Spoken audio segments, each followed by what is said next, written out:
Praise lord. మన ప్రభువును మన రక్షకుడును అయిన యేసుక్రీస్తు అతి పరిశుద్ధ నామమునకు వేలాది వందనాలు, స్తుతులు, స్తోత్రాలు.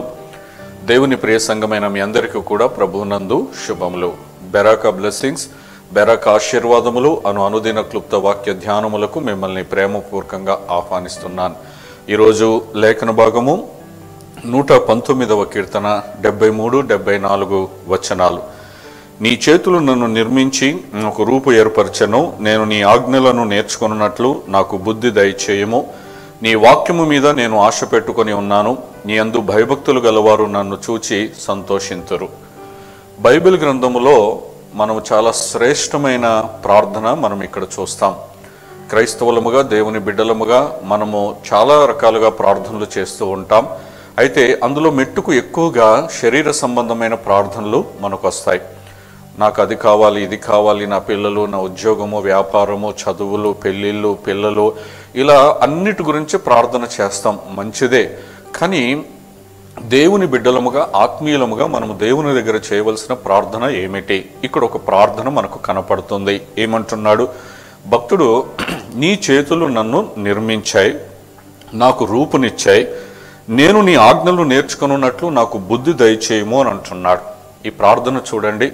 ఒక సృష్టికర్త అయిన దేవుని దగ్గరకు వచ్చి, నీ చేతులు నన్ను నిర్మించాయి కదా, ఇప్పుడు నేను నీ వాడను, నీ దాసుడను, నీ ఆజ్ఞలను నేను నేర్చుకొనున్నట్లు నాకు బుద్ధి దయచేయమని అడుగుతున్నాడు.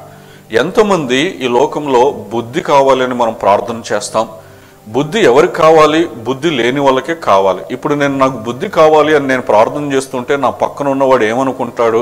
ఇదిగో వీడికి బుద్ధి లేదు, బుద్ధి కోసం ప్రార్థన చేస్తున్నాడు అని నవ్వుతాడని, హేళన చేస్తాడని మనం ఇలాంటి ప్రార్థన జోలికి వెళ్ళట్లేదు. కానీ దేవుని ఆజ్ఞలను నేర్చుకున్నట్లు నాకు బుద్ధి కావాలని ప్రార్థన చేస్తున్నాడు. అంత మాత్రమే కాకుండా నీ వాక్యం మీద నేను ఆశ పెట్టుకొని ఉన్నాను అని అంటున్నాడు. మన ఆశ ఏంటి? దేవుని దగ్గరికి ఉదయం పడక మీద ఉండి లేచిన వెంటనే మనం దేవుని దగ్గరికి వెళ్ళి ఆశతో మనం ఏం ప్రార్థన చేస్తాం? ఈరోజు నాకు అక్కడికి వెళ్తున్నాను, విజయం దయచేయి, నాకు డబ్బులు రావాల్సి ఉంది, నాకు వచ్చేలాగా చేయి, నాకు మంచి ఆరోగ్యం దయచేయి, మంచి ఆహారం దయచేయి, ఇలాంటి వాటి మీద మనము ఆశతో దేవుని సన్నిధిలోనికి వస్తాం. కానీ ఇక్కడ నేను నీ వాక్యం మీద ఆశ పెట్టుకొని ఉన్నాను అని అంటున్నాడు. నీ వాక్యం కావాలయ్యా, నీ వాక్య ప్రత్యక్షతలు కావాలయ్యా అని దేవుని సన్నిధిలోనికి వస్తున్నాడు.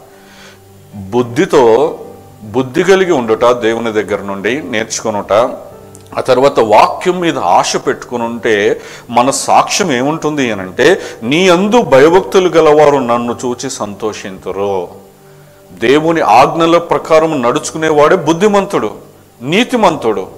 దేవుని వాక్యం మీద ఆశ కలిగిన వాడిని చూసి, అబ్బా ఇతడు ఎంత ధన్యుడు, దావీదుకు ఎలాగుంది దేవుని వాక్యం మీద, అతనికి కొవ్వు మెదడు దొరికినట్టుగా అతడు సంతోషిస్తున్నాడు దేవుని వాక్యం ధ్యానం చేస్తున్నప్పుడు. ఇప్పుడు ఈ భక్తుడు కూడా అలానే ప్రార్థన చేస్తున్నాడు. సృష్టికర్త దగ్గరకు వచ్చి, ఇదిగో నీ చేతులు నన్ను నిర్మించాయి, నాకు రూపునిచ్చాయి, నాకు బుద్ధి దయచేయి, నీ ఆజ్ఞలు నేర్చుకున్నట్లు. మనము గనక ఇలాంటి ప్రార్థన చేయగలిగినట్లయితే ఈ లోకంలో మనం బుద్ధిమంతులముగా ఉంటాం. వాక్యం మీద ఆశ పెట్టుకొని వాక్యం ధ్యానము చేస్తూ ఉంటే అనేక విషయాలు మనకు నేర్పించి, ఇంకా దేవుని వాక్యానుసారంగా, దేవుని ఆజ్ఞానుసారంగా మనం నడుచుకునే బిడ్డలంగా మనం ఉంటాం. మనల్ని చూసి సేవకులు సంతోషిస్తారు, మనల్ని చూసి సంఘము సంతోషిస్తుంది, మన న్యాయ ప్రవర్తన, నీతి ప్రవర్తన, యథార్థతను బట్టి సమాజము కూడా హర్షిస్తుంది. మనం ఒక సాక్ష్యం కలిగి ఉంటాం. అటువంటి సాక్ష్యము దేవుడు మనకు దయచేయునుగాక. అటువంటి ప్రార్థనలో పరిశుద్ధాత్మ దేవుడు ఈ దినం మనల్ని నడిపించునుగాక. అట్టి కృప మనమందరము ప్రభు అయిన యేసు నామములో పొందుదుముగాక. ఆమేన్. Praise the lord.